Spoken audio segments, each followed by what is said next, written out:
here we are, the Mood House once again, looking at Jacob in a relatively tight perspective. We spent a long time looking at his entire life, and what we're doing now, we're looking at key snapshots, and I'm using that term to identify the sections of scripture that we're looking at, snapshots of Jacob's life, and fitting him into a model that I've kind of created over time as far as what is a man. So that's our subject matter, and this is where we are, the slide that we begin with every week. Here's our chart that I've worked with for quite some time, and sometimes when you go on a hike or someplace, you go to a marquee at the beginning of the trailhead, and they always says, "You are here." So this is where we're at. We've looked at ascent. We've looked at this period of time, life pushing in, our midlife time, and characterized by the erratic up and down, and the difficulties with life pushing in. And we're getting right to the culmination of this point in Jacob's life, and so I just thought I'd plot that as far as, this is where we are in our study. We looked at last time this idea, actually the last two times, this idea of being played out, and I've attached an analogy of a fly fisherman and a trout on the end of that line, and the idea being that the fly fisher is not, let's say in a very broad context, is not concerned about killing the trout. He's out to enjoy the sport, and the whole idea is that if the trout will succumb to to what the reality is of being on the end of the fly, that trout can be released and to kind of move on in life. And but there is a period of time when the trout is on the line, that he's being played out. And we've looked at that idea. I realize with God the analogy breaks down, but I think we can all understand struggle and the idea of coming to a place of exhaustion and to the end of ourselves. Certainly a biblical idea of we try to understand what it means to die to self. Well, here is one idea of how to look at that. So being played out, and then last week we moved from being played out to the idea of exhaustion, where we come to the end of our own resources, and it's coming to a place of being fully played out. And what the idea of that is, what this is that we devise all of this strategy and energy to work with this conflict, whatever it is in our lives. And we finally get to a point where we're just tired out. And when we cease from our own energies to a point of exhaustion, what looks really good is what on the other side. And really where we want to be, is we're going to grow as an individual, is out here. We want to move beyond this box, this self-created box, and we want to grow. But what is holding us in is what we've been talking about, is fear holds us in, because it's the known. So this is what we have talked about, and today's focus is going to be from Jacob. We're going to look at some new text, and we're focusing in on this little threshold right here, this what I call this threshold of fear. And it's the only doorway out of the box. It's the only avenue, the only threshold, passageway that allows us to move and to grow as a Christian and as an individual. And so that's where we're at. So today we're looking at, I mentioned earlier, snapshots. We're in group 5 of those snapshots. And I've grouped these snapshots together. We've looked at Genesis 32, 1 through 5 within this grouping. We've looked at Genesis 32, 6 through 23 within this grouping. where the first one there is where Jacob reaches out to his brother Esau, and then he hears news that his brother is coming with 400 men, and he just is in tremendous fear. And then we looked at his actions that were that he did based on this fear, which were protect, seek, and fix. So this morning I'd like for us to move on to Genesis 32, 24 through 32, and would somebody read that text? Jacob was left alone, and a man wrestled with him until daybreak.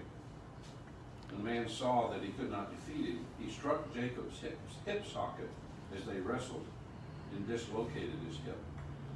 Then he said to Jacob, "Let me go, for it is daybreak."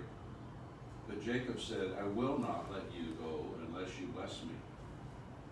"What is your name?" the man asked. "Jacob," he replied. "Your name will no longer be Jacob," he said.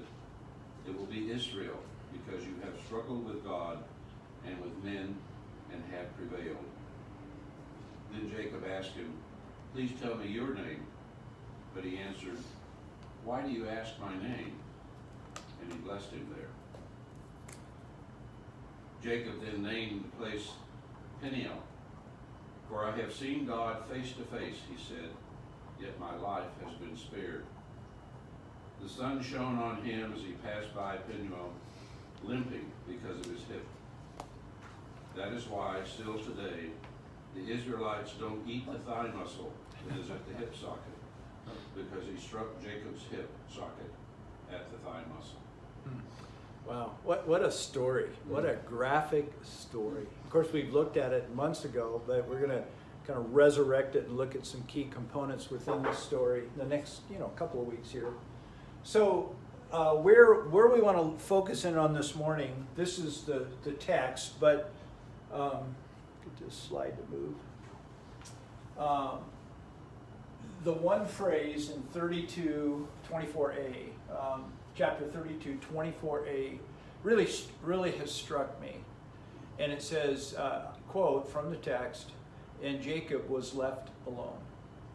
And before we dive into this whole wrestling match and the activity of the rest of this text, I want us to put it into the context of where he is. He's left alone. Now think about this. He's gone through.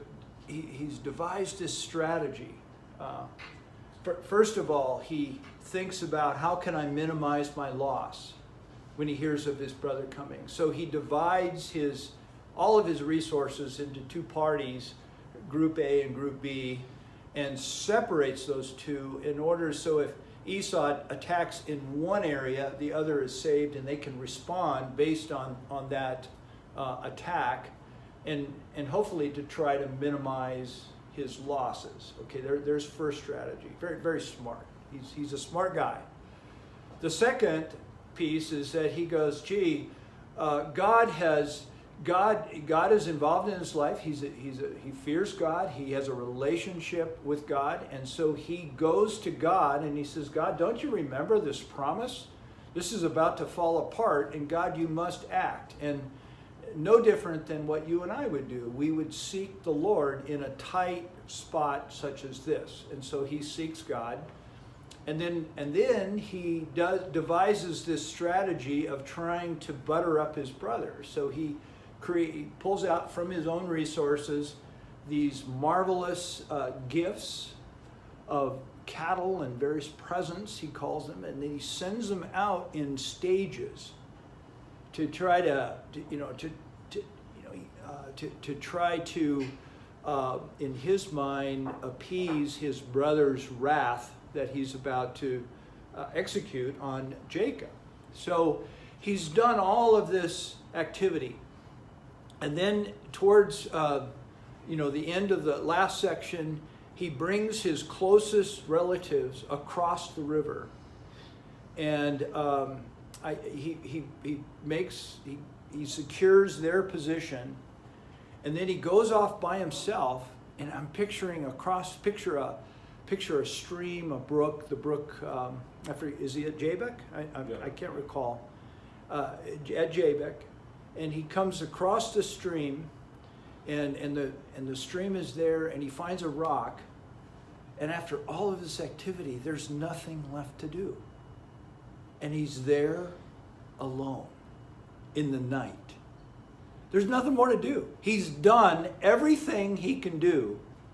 He's utilized all of his resources, which are, some are brilliant, given his situation, and he is left alone.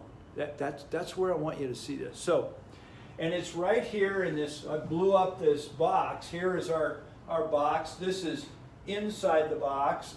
This is outside the box. And here is our threshold of fear. And yes? Just a real interesting word inside the Hebrew for Jabbok there, the meaning of it is emptying. Oh, no So kidding. What a Oh, wow. picture of where he has emptied everything. He's empty. Very good. And Yes. now it says he's alone. Thanks for sharing that.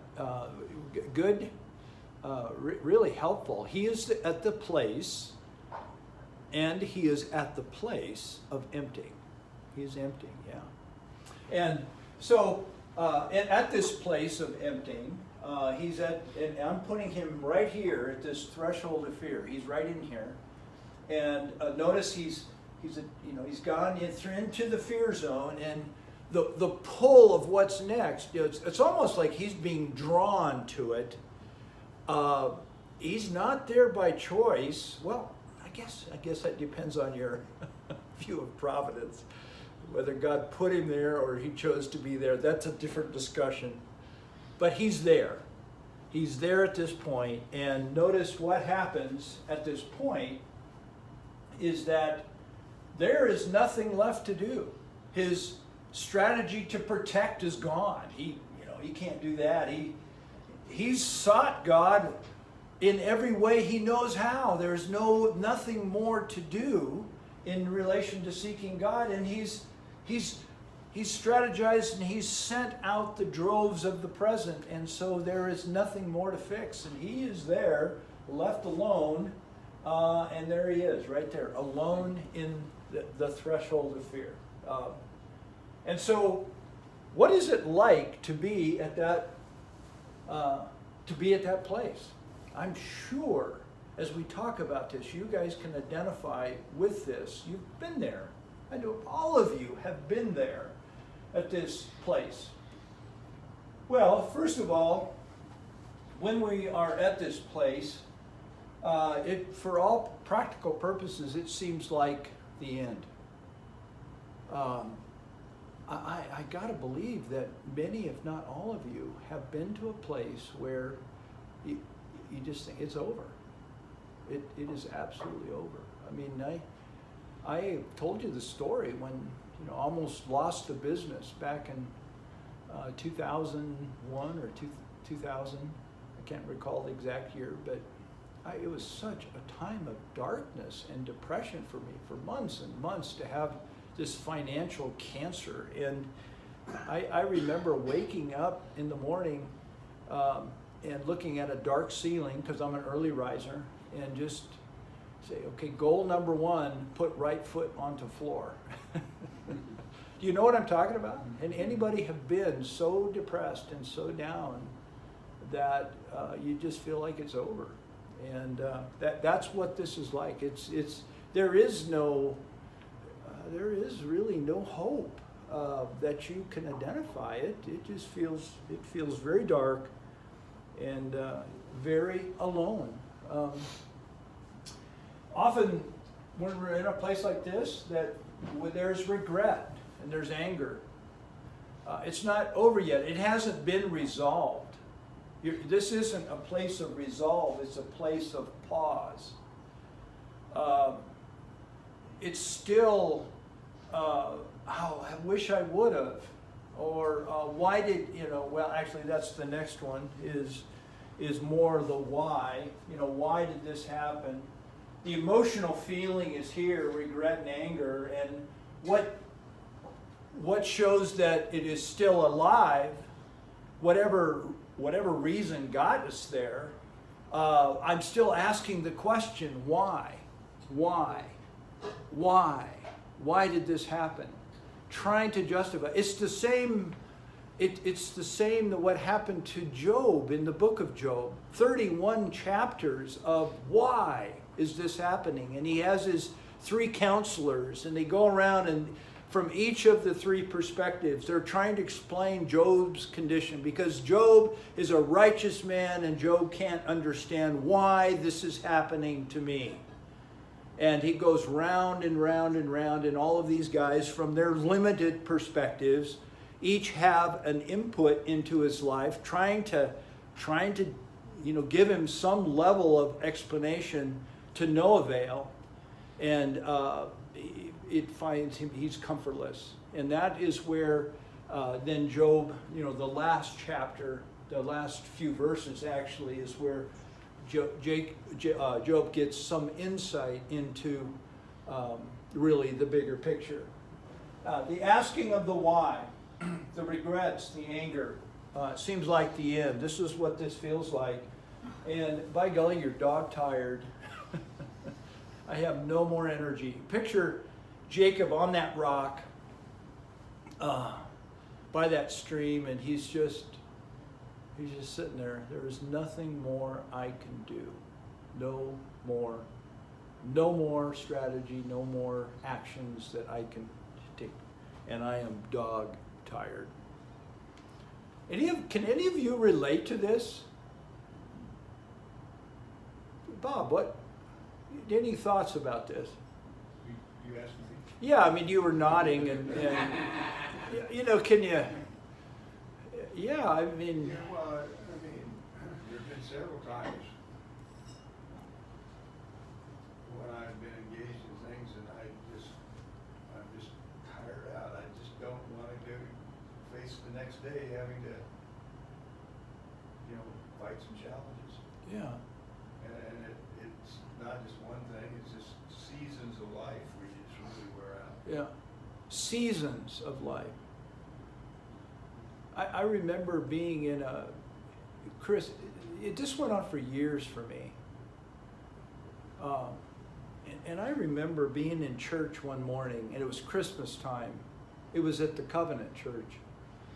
And we were to tell each other what we wanted for Christmas as the morning thing. And this lady, I was sitting there by myself, and Sandra didn't go that morning, and I was sitting there, and this lady looked at me, well, what do you want for Christmas? And I just said, I would like relief. She goes, well, I hope you get it.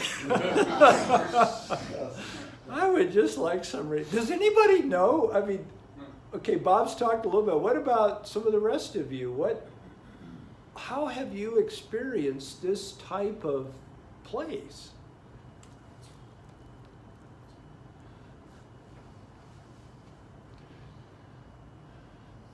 Dave's back there smiling. I'm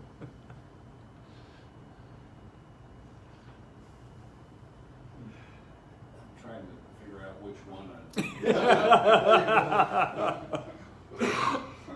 Okay, so we've established we all have stories. I'm hoping we have stories, or we've really missed out on a lot of what life is about, and transformation. It's difficult. Yeah. A time of darkness. St. John of the Cross calls it dark night of the soul. We've got names for this kind of thing. Yeah. I wonder how dark it was for Jacob that night. I mean, just being there by himself, and then it was dark. I wonder if It was physically dark, spiritually dark, just dark. Well, I don't think, John, I don't think it's by chance that the text reads the story, and it all happens at night. The night is a time of real challenge for some of us, being awake in the night. And darkness spiritually, darkness physically, can't see. Dave, yeah. I guess one of the experiences that I would share, a little bit unique probably compared to most of us, but back in 1984, long story, God opened a lot of doors very quickly, and I ended up in Papua New Guinea.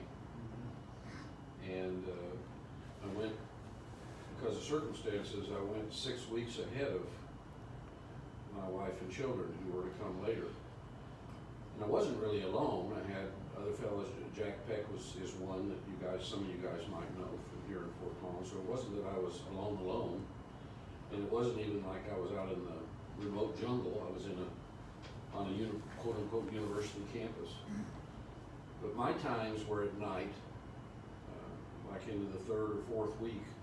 Oh, yeah. And I was desperately missing my family. Climate change and workload change and everything else, I was very, very tired. I was at a point of asking a lot of questions about why in the heck did I come here? And how did this happen? I don't know that I was really angry, and I don't know that I ever thought it was really the end of everything, because in this specific case, there was a hope. I knew, first of all, I was constantly crying out to the Lord, but I also knew that my wife and family were coming, so there was this specific hope. But it was a dark period. Yeah. I was in the midst of a massive culture shock. Everything was different, and even though you had the physical presence of people that you knew, it was still a very, very dark time. Yeah, good example. And in a sense, it can be a precursor to what happens later in life. Yeah. Is that you had hope there, which is great. But I think I too have had experiences in time, but I think Jacob is coming to the big one here. This is a big one. Yeah. Okay, so we've looked at a little bit of what it's like. Some of you have had the opportunity to share. I'm guessing that we're on the page here, that hopefully most of us can relate to what's happening here. I would think so. We've lived enough life to do that. But so let's analyze quickly, what's true about it. We looked at what does it feel like, what is it like, but what is true about this space right here. It's transitional. It's not designed to be permanent, but we don't know that at the time. See, that's the key. In other disciplines, they call it liminal space, and it comes from the the Latin term limen, which means threshold. Liminal space. It's a threshold. It's a passageway between two. It's like that doorway there that brings one from one space to a new space, and it's truly understood as the place where growth happens. This is where it happens, right here, is in this threshold. And it is by nature transitional. We are not designed to sit in a doorway or to stand in a doorway for any period of time, but it's a place where true transition and change can occur. So that's what's true about this space. Secondly, what's true, it's free from clutter. Notice how small it is. There's not a lot. It's free from clutter. And I look at where we are in our culture. We have so many resources that provide input and what I would call, in this context, clutter. Lots of input, but how much of it is valuable? I don't think Jacob had cell service there I don't think he was fooling around on his phone gaming, waiting for his brother to come. And I would guess if this were to occur today, the last thing we would be thinking of is playing Pac-Man or whatever we do playing some sort of game on our, Michael laughs because it goes, boy, is he age, is he out of it yet? Well, I probably. Free from clutter.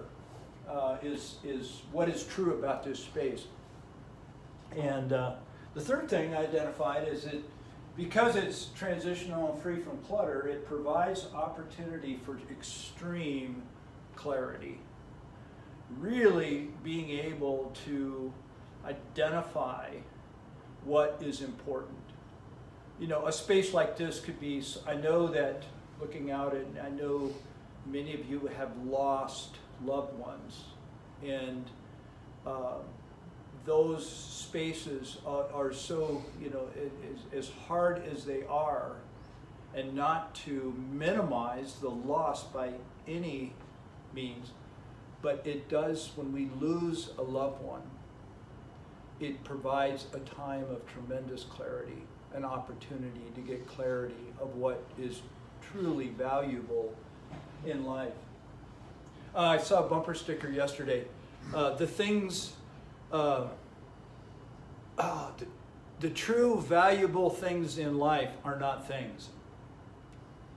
That may not be, but you get the idea? The true things of value in life are not things. I thought that was good. Opportunity for clarity. So I've identified a text that I'd like to attach to this, and it's an isolated text, but it certainly expresses the heart of God and can be expressed in numerous ways within the Bible. But it's out of Hosea 2:14, where God Almighty is speaking about his lover, his wife, Israel. He calls him his wife.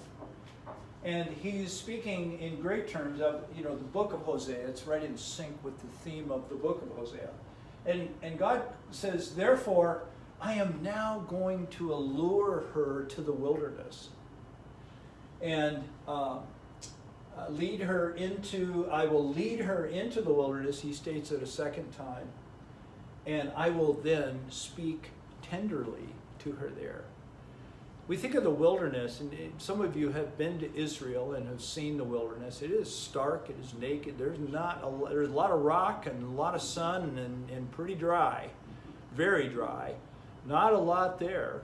And we think of the harshness, but when I think of this verse, I think of the wilderness as a place free of distraction, free from the cell phones and all of the media input, and you know, for some of us who still read newspapers, and it's a place that is very narrow, very small, and a place where now I can finally come to a point, being truly alone, where I can discern without all of the input what is truly, truly important.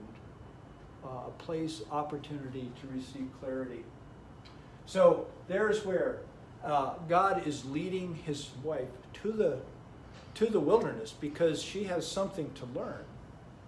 And then he's going to, at that point, speak tenderly to her at that point. Remember, was it Elijah? The still small voice? Or was it Elisha?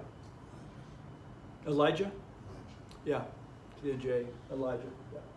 So anyway, okay, so we've looked at what it's like, what it feels like, and we've looked at what is true of this space, transitional, free of clutter, and it's an opportunity, because of this, opportunity to receive real clarity. Yeah, Dave? I have an item that might be number 4 for that slide.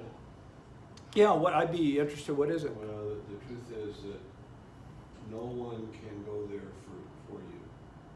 Huh, good. To do it yourself. Oh man, that's great. No one can, of course that really ties into the idea of being alone. Yeah, no one can be there with you. Yeah. Very good. That's really the crux of the matter. More what I'm saying is you can't pick somebody else to go through this for you. You got it's you. Yeah. Yeah. It. I think of the words Jesus, about Jesus, and Jesus quoting as the idea of for the joy that was set before him, he endured the cross. Jesus set his face towards Jerusalem. Those ideas is he, If it be, Father, you can lift this burden from me, nevertheless. nevertheless. Yeah, exactly. That's all within the spirit of this. Exactly. You've got it. Because really, in reality, there's only one story. And it's seen in Jesus Christ. It just gets played over and over and over again. Okay, so we've seen this. Thank you for that. That's really good. No one can do it for us. So what do I do? What do I do when I'm in this space? We want to know what to do. So, first of all of this is removed, and I got this chair that appears. Because that's all we can do. You can sit down. What does a chair demonstrate, illustrate? Pause. Rest. It may not be a place of rest, but But you're attentive. what's that? Attentive. Attentive. Yeah, that's true. Hopefully. Hopefully. And then what I've got here is this chair. Well, everything you said is true. We cease from our own action.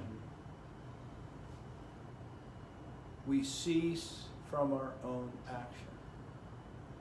And that, for a lot of us guys, is a huge step forward. Just ceasing from for Jacob to cease from his own action, he is in a new space. He entered into this second phase of life by admitting his fear, admitting his limitation.